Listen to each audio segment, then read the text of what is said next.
If you haven't been able to tell from the billions of videos already out on the internet, Bethesda's latest epic has arrived, Starfield, that game where Todd Howard said this 5 years ago. Our first wholly original franchise in 25 years. And it took about another 25 years after they announced it to come out. I never thought it would actually release, but here we are. I'm a little late to the party on this one. I just recently moved across the country and my computer exploded and I haven't been able to use it for about 3 weeks. But enough about me. We're finally up and running again and I've been playing the hell out of this game. The burning question with Starfield is, does it live up to the hype? Is it actually the game we thought it would be?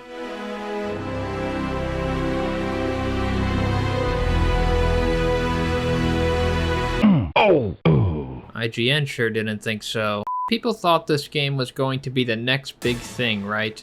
1,000 planets to explore. Over 1,000 planets. A new epic franchise. Epic franchise. It's like Skyrim in space. Who doesn't want that? And now it's come out, and people realize that the way that you traverse the galaxy in this game is by opening up the menu and clicking on planets.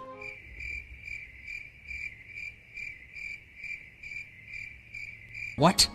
That really pisses me off. In all seriousness, I've been enjoying this game a lot. I know that you aren't allowed to say that you like a game that a lot of people are hating on right now. You probably just can't even believe that I like this game. People are seething right now as they watch this poorly made YouTube video. Let's get this out of the way. The game is objectively a very good experience for the most part. The problem lies in the way the game was marketed. Epic franchise.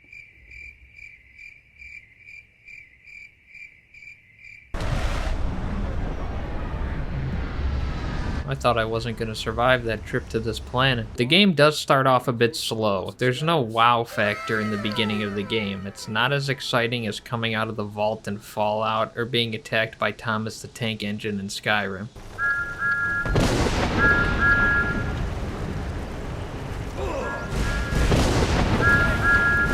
Once you get past those opening hours and the game stops holding your hand, once things start to really open up, the game sunk its claws into me and grabbed me by the bridges. Sure, the game's space traversal is very point and clicky, and it may not be as cutting edge as we may have thought. A groundbreaking game.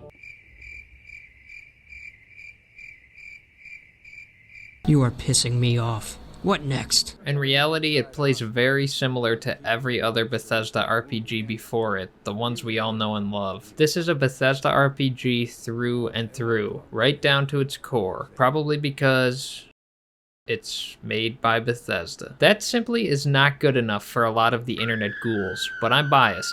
Skyrim, Fallout 3, Fallout New Vegas, all pivotal points of my childhood, and there's something to be said for the way that these games made me feel when I was younger, and how Starfield has been able to recapture some of that Bethesda wonder. If the game isn't self-destructing or breaking, if it's actually functioning, then it's a hell of a good time. I really haven't had that many bugs either, and besides, bugs are part of the charm in Bethesda games. My ship is stuck. My ship is stuck sideways. I don't know what to do. That doesn't look right. I don't think that's supposed to be like that.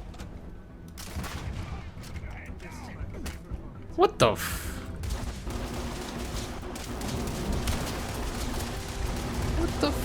Space just seems to be the backdrop of Starfield. It's not really as much of a space exploration game as it's just Fallout in space with better shooting mixed in with some other elements of the Elder Scrolls. Of course, since it's a science fiction space game where you traverse the galaxy, the No Man's Sky comparisons have been endless. If you think No Man's Sky did space travel much better, then why don't you just go play that, huh? No Man's Sky did absolutely, of course, do space travel better. But Starfield isn't that type of game. Just because it's in space, it doesn't mean that this comparison has to be made. I don't really get it. But yeah, actually, like No Man's Sky, it's way more fun to go through space in that game. But still, Starfield's really good. The way that Starfield plays, at its core, has been plenty enjoyable through about 30-something hours of play. The gameplay feels the best it has ever felt in a Bethesda game if you ask me. There's a lot of weapon variety and a nice mix of what feels like older traditional weaponry mixed in with futuristic nonsense as well. I also simply cannot imagine playing the next Bethesda game after this one without being able to jump through low-grav environments and taking shots in midair like it's a Modern Warfare 2 quick-scope montage.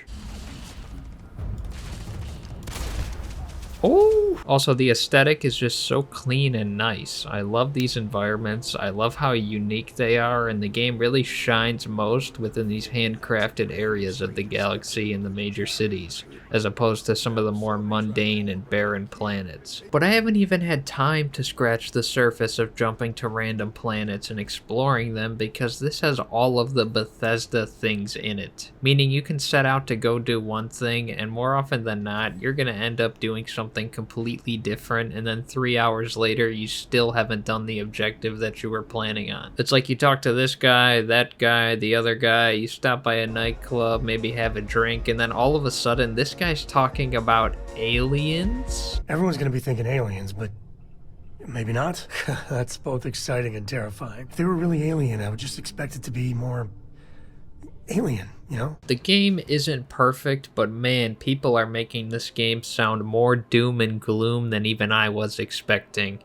Starfield is lifeless and soulless compared to previous Bethesda titles. Sounds like somebody's projecting their inner thoughts about themselves. The characters are actually quite likable in this game, and like I said, there's so many different simultaneous storylines going on in between them that if you get bored with one or maybe aren't connecting with the main quest line, just go get invested in what other people have to say. Not to mention, this is technically the first next-gen Bethesda experience, so facial animations are definitely improved, albeit kind of weird sometimes. There's also different factions to join and learn about, just like in Skyrim or Fallout, and I would go as far as to say that the side quests are the best part of the game. I haven't finished the main quest line yet. I didn't think it started out that interesting, but it definitely gets better the more you progress. But even when I wanted to go off course and stray from the main story, I got so wrapped up in learning more about my crew members and what they wanted me to do for them. Alright, I've defended this game enough, so let's talk about something that's a little bit tragic. The frame rate. I don't want to hear any complaints. I'm on medium to high settings on PC, and I've tampered with settings here and there, and boy, it is hard to get this game running near 60 frames. At least for my rig, hovering between 30 to 45 frames has been the norm, sometimes dropping as low as 25, which really sucks because when it is running smoothly, the game is pretty beautiful. It just doesn't like to run well for me. I don't want to hear any complaints. Not to mention that 25 to 30 frames is what the game is capped at on Xbox. Boy, do I feel bad for console players, and I'm being genuine about that. I mean, it's just a little bit gross if you ask me. Unfortunate, let's call it. Our fastest, most powerful Xbox will set a new bar for performance, speed. What the fuck is this piece of shit? I mean, when my game dropped down to 30 frames, I thought my game was gonna crash and it made my eyes bleed. But yeah, this game hasn't really been a disappointment for me at all besides that. I'm a Bethesda fanboy who's been quite satisfied with this. There's lots to do, the universe is vast, lots of interesting characters and quest lines, and a lovely soundtrack as well.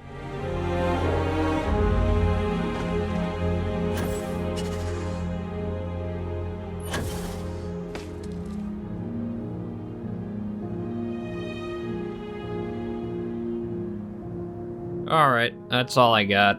I don't know if anybody's still watching this. Take us out, Sam Co. Everyone's gonna be thinking aliens. Alien, you know? You want to see some fucking aliens?